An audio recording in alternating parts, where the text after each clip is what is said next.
പ്രിയമുള്ളവരെ നമസ്കാരം. ഞാൻ doctor Harish Chembakkara, practical martial ആർട്സിൻ്റെ പുതിയൊരു അധ്യായത്തിലേക്ക് സ്വാഗതം. ഇന്ന് നമ്മൾ ചർച്ച ചെയ്യുന്ന വിഷയം എന്ന് പറഞ്ഞാൽ ഈ ആയുധങ്ങളുടെ ഉൽപ്പത്തി ഉണ്ട്. ആയുധങ്ങളും ദൈവങ്ങളുമായിട്ടൊക്കെ ഇപ്പം നമ്മൾ കളരിപ്പയറ്റൊക്കെ പറയുമ്പോൾ പൊതുവിൽ നമ്മൾ ചെന്ന് എത്തിപ്പെടുന്നത് ശിവനിലാണ്. ഇപ്പം ശിവൻ പ്രജാപതിയാണ്. അന്നത്തെ കാലത്ത് കൃഷി കാര്യങ്ങളൊക്കെ ചെയ്തിരുന്ന പ്രജകളുടെ പതി എന്നുള്ള അർത്ഥത്തിലാണ് അദ്ദേഹത്തെ അറിയപ്പെട്ടിരുന്നത്.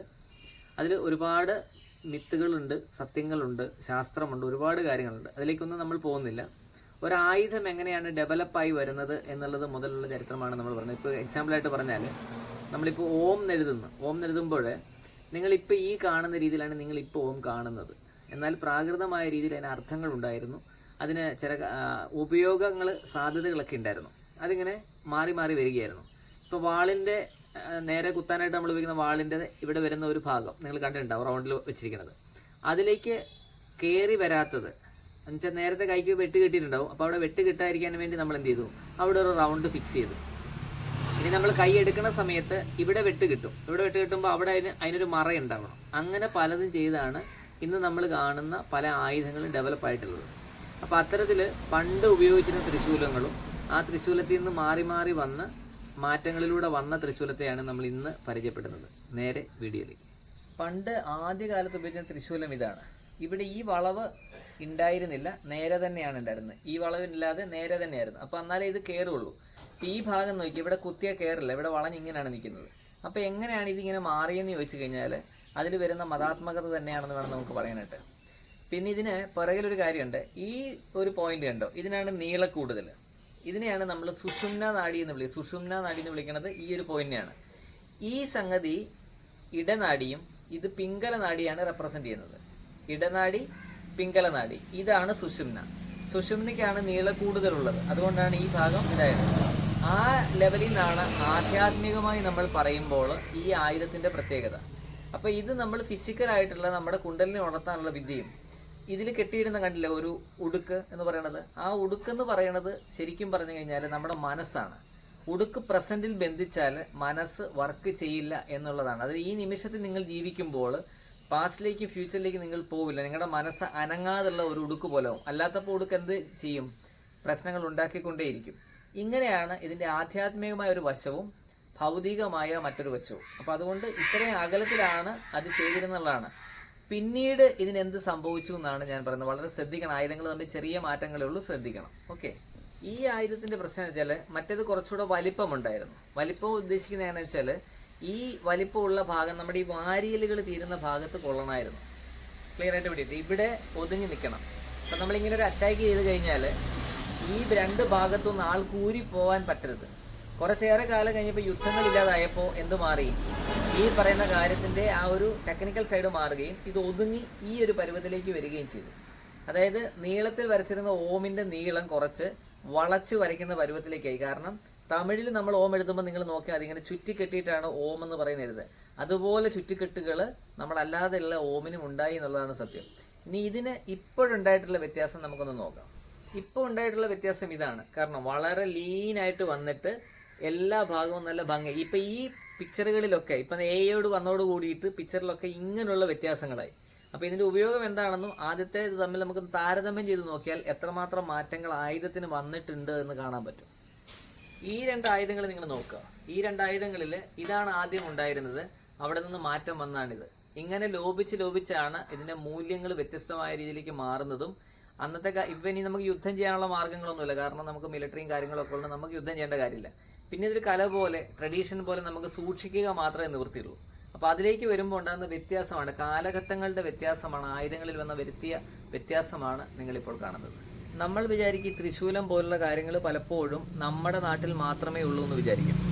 ഉദാഹരണമായിട്ട് പറഞ്ഞു കഴിഞ്ഞാൽ നമ്മളിവിടെ ആരാധിക്കുന്ന സരസ്വതി എന്ന് പറഞ്ഞ ദേവത ഒരിക്കലും നമ്മുടെ ഇവിടുത്തെ അല്ല, വെളിയിൽ നിന്ന് വന്നതാണ്. ഇനി നമ്മൾ ഈ പറയുന്ന സരസ്വതിയെ തന്നെ ജപ്പാനിൽ ആരാധിക്കുന്നുണ്ട്, ഗണപതിയെ ആരാധിക്കുന്നുണ്ട്. അതുപോലെ തന്നെ പലരെയും ഈ പറഞ്ഞ ജപ്പാനീസിലും ചൈനയിലും ഒക്കെ നമ്മൾ ആരാധിക്കുന്നുണ്ട്. അതിൻ്റെ അർത്ഥം എന്താ വെച്ചാൽ ഇതിൻ്റെ ആകെയുള്ള സോഴ്സ് എടുത്തു കഴിഞ്ഞാൽ ഇതെല്ലാം ഒരിടത്തേക്ക് തന്നെയാണ് വരുന്നത്. ഇപ്പം നിങ്ങൾ കണ്ട ത്രിശൂലത്തിൻ്റെ അതേ മോഡലാണ് ഇതും ത്രിശൂലം തന്നെയാണ്. പക്ഷെ എന്തില്ല, ഇതിന് താഴോട്ട് നീളമില്ല. ഇത് ഒരു ജപ്പനീസ് ആയുധമാണ്, സായി എന്ന് പറഞ്ഞൊരു ആയുധമാണ്. ചെറിയ ത്രിശൂലം എന്നൊക്കെ പറഞ്ഞ് നമ്മൾ ചിലപ്പോൾ പ്രശ്നങ്ങൾ ഉണ്ടാകുന്ന സമയത്ത് വാർത്തകളിൽ നിറയുന്നത് ഇതാണ്. ഇത് അതിൻ്റെ ഒറിജിനൽ വേർഷൻ അല്ല, മുനയുള്ളതായിരിക്കും വേണ്ടത്. ഈ ഒരു സംഗതിയാണ് സായി എന്ന് പറയുന്നത്. ഇത് ഡെവലപ്പ് ചെയ്തിരിക്കുന്നത് ഇപ്പം പറഞ്ഞ ഒരു അവസ്ഥയിൽ നിന്നാണ്. എന്ന് പറഞ്ഞാൽ എൻ്റെ അർത്ഥം ഭാരതത്തിലുണ്ടായിട്ടുള്ള, കേരളത്തിൽ വന്നിട്ടുള്ള ആ ത്രിശൂലത്തിൽ നിന്ന് ഇത് ഉണ്ടായി എന്നല്ല ഞാൻ പറയുന്നത്. ഇത് വർഷങ്ങളായിട്ട് ജപ്പാനിൽ ഉപയോഗിക്കുന്ന ഒരു ആയുധമാണ് എന്നുള്ളതാണ്. അപ്പോൾ എല്ലാത്തിൻ്റെ ഒറിജിൻ നമ്മൾ പറയുമ്പോൾ ആ ഒറിജിനുമായി ബന്ധപ്പെട്ട രാജ്യങ്ങളുടെ ചരിത്രം കൂടെ പരിശോധിച്ചാൽ മാത്രമേ നമുക്ക് കൃത്യമായിട്ട് പറയാൻ പറ്റൂ എന്നുള്ളതാണ് സത്യം. ഓരോ ആയുധത്തെ നമ്മൾ സ്പിരിച്വലായും ഫിസിക്കലായും പഠിക്കുമ്പോൾ ഉണ്ടാകുന്ന ചില ഗുണങ്ങളുണ്ട്. കാരണം നമുക്കറിയാം, ഇപ്പം നമ്മളൊരു കളരികളിൽ ചെന്ന് കഴിഞ്ഞ് കഴിഞ്ഞാൽ വളരെ വ്യത്യാസമുള്ളൊരു കാര്യമുണ്ട്. അതായത് ഇപ്പോൾ ഒരു ആയുധം എടുക്കണമെങ്കിൽ ആദ്യം നമുക്കറിയാം, നമ്മൾ ആദ്യം കളരിയിൽ തൊട്ടെല്ലാം തൊഴുതു, അതിന് ശേഷം വന്നിട്ട് ഗുരുവിൻ്റെ കാൽപാദങ്ങളിൽ വന്നിച്ചു. പിന്നെ നിങ്ങൾക്കറിയാം, ഒരായുധം എടുക്കണമെങ്കിൽ പലപ്പോഴും ആ ആയുധം ഗുരു എടുത്തു തരുമ്പോൾ ഓരോ തവണയും അദ്ദേഹത്തിൻ്റെ കാല് തൊട്ട് തൊഴണം. ആയുധം എടുക്കുമ്പോൾ അതൊക്കെ ഭക്തിയും വിശ്വാസവും ഒക്കെ നല്ലത് തന്നെയാണ്. പക്ഷേ ഇതേ കാര്യം ഒരു സ്റ്റേജിൽ നിന്ന് എന്നതിനെക്കുറിച്ച് നിങ്ങൾ ചിന്തിച്ച് നോക്കിയേ. ഓഡിയൻസ് അത് കണ്ടുകൊണ്ടിരിക്കുമ്പോൾ അവർക്ക് മുഷിപ്പുണ്ടാകുന്ന ഒരു കാര്യമാണ്. കാരണം 17 പേരാണ് ഒരു സ്റ്റേജ് പ്രോഗ്രാം ചെയ്തെങ്കിൽ ഈ 17 പേരും തൊട്ട് തൊഴുന്ന അവസ്ഥ കണ്ടുകൊണ്ടിരിക്കണം പലപ്പോഴും ഇത്. അപ്പോൾ പുതിയതായിട്ട് പലതും നമ്മൾ ഡെവലപ്പ് ചെയ്യുന്ന സമയത്ത് ഇങ്ങനെയുള്ള ആ കാണികളെയും കൂടെ, പ്രദർശന വസ്തു ആകുമ്പോൾ കാണികളെയും കൂടെ അറിഞ്ഞുകൊണ്ട് വേണം ചെയ്യാനായിട്ട്. ഇനി അല്ലാതുള്ള പ്രദർശനങ്ങൾ വളരെ അരോചകമായിരിക്കും എന്നുള്ളതാണ് മറ്റൊരു വസ്തുത. ഇനി വേറൊരു കാര്യം കൂടെ നമ്മൾ ചിന്തിച്ച് നോക്കിയേ. ഈ ആയുധങ്ങൾ കൊടുക്കുമ്പോൾ വെസ്റ്റേൺ മാസ്റ്റേഴ്സ് പലതും നോക്കിയോളൂ, അവർ ആയുധം കൊണ്ടായിരിക്കും വരുന്നത്. അവർ ഗുരുവിനെ ഒന്ന് നോക്കുകയോ ജസ്റ്റ് ഒരു ബോ ചെയ്യുകയോ ഒക്കെ ചെയ്യുന്നുണ്ടാവുള്ളൂ. അപ്പം ഇത്രയും ട്രഡീഷൻസ് നിൽക്കുമ്പോൾ രണ്ടാണ് ഗുണങ്ങൾ. ഒരു സൈഡിൽ കൂടെ നമ്മൾ ചിന്തിക്കുമ്പോൾ ആധ്യാത്മികമായി നമുക്ക് ഉയരുമ്പോൾ ഒരു ഇരുത്തം വരുന്ന രീതി കളരിക്കുണ്ട്. എന്ന് പറഞ്ഞു കഴിഞ്ഞാൽ സമാധാനത്തിലും ശാന്തിയിലും ഒക്കെ നിൽക്കുന്ന രീതികളുണ്ട്. എന്നാൽ ജപ്പാനിലെ ഉള്ള അല്ലെ ചൈനയിലുള്ള മാസ്റ്റേഴ്സൊക്കെ വരുമ്പോഴും അവർക്കും ഇതേ സൈലൻസ് വരുന്നുണ്ട്. അവർ ചിലപ്പോൾ ജപ്പനീസ് സെന്നോ അങ്ങനെയുള്ള കാര്യങ്ങളൊക്കെ ആയിരിക്കും ഉപയോഗിക്കുന്നത്. ഇതെല്ലാം ഇരുത്തം വന്ന ഒരാളുടെ കാര്യമാണ് പറയുക. ഇപ്പം നമ്മൾ ആദ്യം മാർഷായിട്ട് പഠിക്കുമ്പോഴല്ല, പൊതുവിൽ നമുക്കിത് എവിടെയെങ്കിലും ഒന്ന് പരീക്ഷിച്ച് നോക്കണമെന്നുള്ള ആഗ്രഹമൊക്കെ ഉണ്ടാവും. കുറച്ച് നാൾ കഴിഞ്ഞ് ഇരുത്തം വരുമ്പോഴാണ് അതിനെ ഒരു പക്വമായി വരുന്നത്, ഒരു പഴമായിട്ട് വരുന്നത്. അത്തരത്തിലേക്കുള്ള മാറ്റം കൂടെ ആയോധന കലയിൽ വരണം. എന്ന് പറഞ്ഞു കഴിഞ്ഞാൽ ആയോധന കല പഠിക്കുന്ന ഒരാൾ ഒരിക്കലും ഒരു സ്ട്രീറ്റ് ഫൈറ്റർ അല്ല. എന്ന് പറഞ്ഞാൽ റോഡിൽ പോയി സ്ട്രീറ്റ് ഫൈറ്റർ അല്ല എന്ന് ഉദ്ദേശിക്കുന്ന അർത്ഥം മനസ്സിലാക്കണം. അയാൾക്ക് സ്ട്രീറ്റ് ചെയ്യാൻ പറ്റും എന്ന് പറഞ്ഞാൽ അയാളൊരു വഴക്കാളിയല്ല എന്നുള്ളതാണ്. കാരണം അയാൾക്ക് അതിൻ്റേതായ ഒരു പൊസിഷൻ ഉണ്ട്, അയാൾക്ക് അതിൻ്റേതായ ഒരു രീതിയുണ്ട്. ആ ഒരു രീതിയെ വിലമതിക്കുന്ന കുറച്ചേറെ സംവിധാനങ്ങളുണ്ട്. അത് കൂടുന്നതാണ് യഥാർത്ഥത്തിലൊരു മാസ്റ്റർ എന്ന് പറയുന്നത്. അപ്പോൾ അതിൽ അയാൾക്ക് അതിനെക്കുറിച്ചുള്ള അതിൻ്റെ ഹിസ്റ്ററി, ഫിലോസഫി, സൈക്കോളജി, അതുപോലെ തന്നെ അതിൻ്റെ സയൻസ്, ഇതെല്ലാം കൂടെ കൂടുമ്പോൾ മാത്രമേ നമ്മളൊരു ആയുധത്തെക്കുറിച്ച് ക്ലാസ് എടുക്കാൻ പാടുള്ളൂ. ഇപ്പോൾ എക്സാമ്പിളായിട്ട് നമ്മളിപ്പോൾ ഒരു കളരി ചെല്ലുന്ന സമയത്ത് ഒരായുധം കയ്യിലെടുത്തുകൊണ്ട് തന്നിട്ട് ഇത് ചെയ്തോളൂ എന്ന് പറയുന്നതല്ല എൻ്റെ ചരിത്രം. ഒരായുധം എടുക്കുമ്പോൾ അതിൻ്റെ ഹിസ്റ്ററി പറയാൻ മാസ്റ്റേഴ്സ് റെഡി ആയിരിക്കണം. അത് ഏത് കാലഘട്ടത്തിലാണ് ഉപയോഗിച്ചിരുന്നത്, അതിലൊരു മെറ്റൽ പാർട്ട് വരാനുള്ള കാരണം എന്താണ്, വുഡൻ പാർട്ട് വരാനുള്ള കാരണം എന്താണ്, ഇത് അവരവിടെ എന്താണ് ചെയ്തിരുന്നത്, എത്ര കാലത്തെ ഡെവലപ്മെൻറ്റ് കൊണ്ടാണ് നമ്മൾ ഉദ്ദേശിക്കുന്ന ഈ ലെവലിലേക്ക് വന്നത് എന്നൊക്കെ കൂടെ ഡീപ്പായി നമുക്ക് തിയറി ക്ലാസ്സുകളൊക്കെ നമ്മൾ കൊടുക്കാം. എല്ലാ സാറ്റർഡേയ്സിലും നമുക്ക് തിയറി ക്ലാസ്സുകളുണ്ട്. ആ ദിവസം നമുക്ക് വീഡിയോ എടുക്കാനുള്ള സൗകര്യം കൂടെ കിട്ടുന്നതുകൊണ്ടാണ് എല്ലാ സാറ്റർഡേയിലും നമ്മൾ വീഡിയോകൾ ഇറക്കുന്നത്. ഇതിൻ്റെ കൂടുതൽ വിവരങ്ങൾ അറിയണമെന്ന് താല്പര്യമുള്ളവർക്ക് നമുക്ക് ക്രൗൺ പെറ്റൽസ് മീഡിയ എന്ന് പറഞ്ഞ നമുക്ക് ചാനലുണ്ട്. നമുക്ക് 4 ചാനലുകളുണ്ട് ശരിക്കും.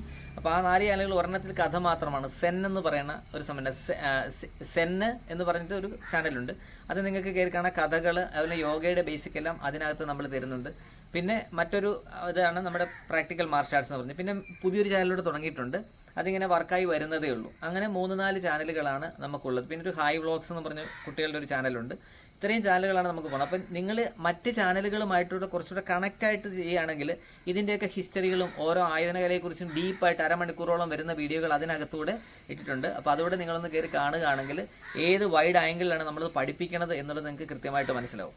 ഇതൊരു ഇൻഫോർമേഷണൽ വീഡിയോ ആണ്. നിങ്ങൾക്ക് മനസ്സിലാകാൻ വേണ്ടി ഇതിനകത്ത് അഭ്യാസങ്ങളൊന്നുമില്ല എങ്കിലും അതിൻ്റെ ഒരു മാറ്റവും ചരിത്രവും ഒക്കെ പഠിക്കുന്ന ഒരു പുതിയ തലമുറ ഉണ്ടാകണം എന്നുള്ളതാണ് എൻ്റെ ആഗ്രഹം. അതുകൊണ്ടാണ് അതൊരു അടിയും ബഹളം മാത്രമല്ല ആയോധന കല, മറിച്ച് വലിയൊരു സംവിധാനമാണ് ആയോധന കല എന്ന് പറഞ്ഞുകൊണ്ട് നിർത്തുന്നു. അടുത്ത വീഡിയോയിൽ കാണാം. നന്ദി, നമസ്കാരം, താങ്ക് യു.